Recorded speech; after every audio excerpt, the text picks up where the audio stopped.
मैं अपना रिएक्शन देने से पहले मैं उस ज़मीन के बारे में बताना चाहता हूँ।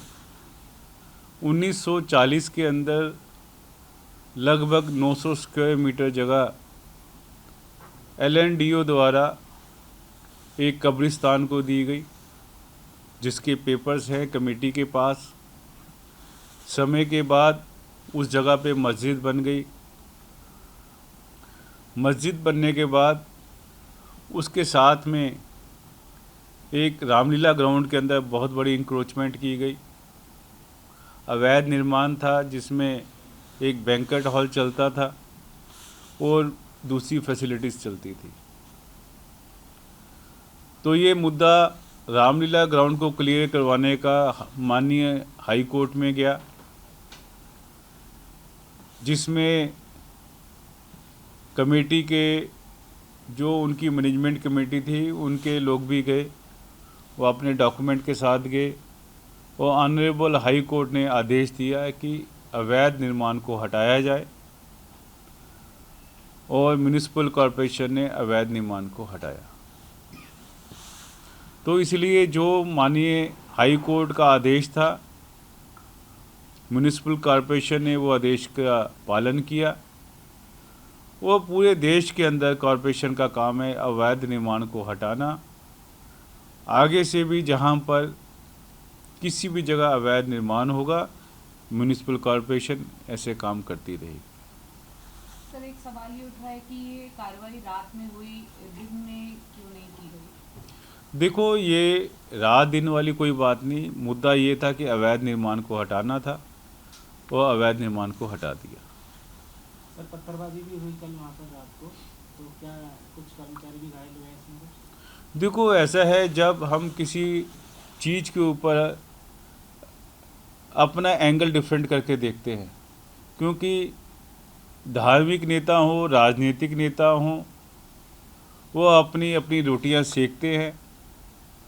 वो किस एंगल से लोगों को गुमराह करते हैं, लोगों को आक्रोश पैदा करते हैं, मगर म्यूनिसिपल कॉरपोरेशन का किसी एंगल से कोई मतलब नहीं। हमने केवल जो हमें आदेश था माननीय हाई कोर्ट का, उसका पालन किया। क्या हमको कार्रवाई के पहले नोटिस भेजा गया था? देखो, हाई कोर्ट का ऑर्डर है, तो हाई कोर्ट ने जो ऑर्डर दिया, सब तरह के उसकी लीगैलिटी थी, उसको हमने पूरा किया। जो डिमोलिश्ड स्ट्रक्चर था, खासकर मस्जिद के ठीक बगल में सटा हुआ था, तो उसमें बैंक्वेट हॉल और डिस्पेंसरी भी है।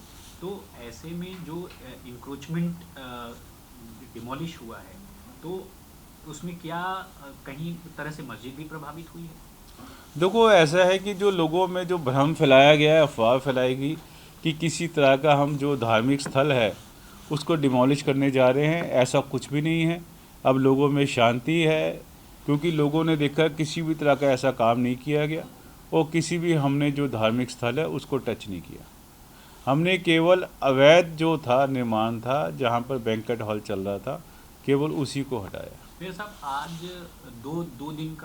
दो दिन डिमोलिशन की बात एमसीडी ने कही थी। अभी क्या स्टेटस है? क्या डिमोलिशन पूरा हो चुका है, अब बुलडोज़र नहीं चलेगा, या पुलिस फोर्स बनी हुई है? क्योंकि वो कह रहे हैं कि जब तक एमसीडी चाहेगी हम फोर्स देंगे। तो आज डिमोलिशन हो रहा है, नहीं होगा, या ख़त्म हो गया, अब कोई स्ट्रक्चर बचा नहीं जो इलीगल हो? देखो, ऑलमोस्ट काम हो चुका है, मलबा पड़ा हुआ है, वो मलबा भी वहाँ से हट जाएगा। क्या कोई नया आदेश भी है कोर्ट की तरफ से कि वहाँ भी डेमोलिश करना है इस एरिया के अलावा? देखो, ऐसा है कि लोग रिट डालते रहते हैं और जैसे जैसे हाई कोर्ट का आदेश आएगा, जो ऑनरेबल हाई कोर्ट हो, सुप्रीम कोर्ट हो या कोई भी कोर्ट हो, उस पर एक्शन करने के लिए हम सब बाध्य हैं। ये हमारी ड्यूटी बनती है। कोई भी वहाँ से आदेश आएगा उसका पालन होगा। मेरे साहब, ये कोर्ट का मामला था, कोर्ट के आदेश पर एक्शन हुआ, लेकिन पूरी दिल्ली में कहा जाता है दिल्ली इंक्रोचमेंट की भी राजधानी है। तो ऐसे में क्या एमसीडी की तरफ से आगे और कोई ड्राइव चलाई जाएगी कि दिल्ली में ऐसे स्ट्रक्चर्स को आइडेंटिफाई किया जाएगा?